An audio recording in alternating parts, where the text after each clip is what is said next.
মথি 17 অধ্যায় 1 থেকে 5 পদ। প্রভু যিশুর দিব্য রূপান্তর। 6 দিন পরে পিতর, যাকব ও যাকবের ভাই যোহনকে সঙ্গে নিয়ে যিশু একটু উঁচু পাহাড়ের উপর এমন এক জায়গায় তাদের নিয়ে গেলেন, যেখানে তারা একটু নিরিবিলিতে থাকতে পারবে। সেখানে তাদের সামনে তার চেহারা হঠাৎ এমন করে রূপান্তরিত হয়ে গেল, তার মুখ সূর্যের মতন উজ্জ্বল হয়ে উঠল, তার পোশাক হয়ে উঠল আলোক শুভ্র। তখন হঠাৎ শিষ্যদের সামনে দেখা দিলেন মোশে আর এলিয়। তারা যিশুর সঙ্গে কথা বলতে লাগলেন। তখন পিতর যিশুকে বললেন, প্রভু, ভালোই হয়েছে আমরা এখানে আছি।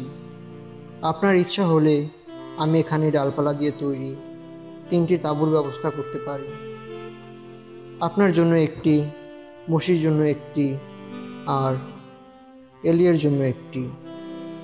তিনি তখনও কথা বলছেন।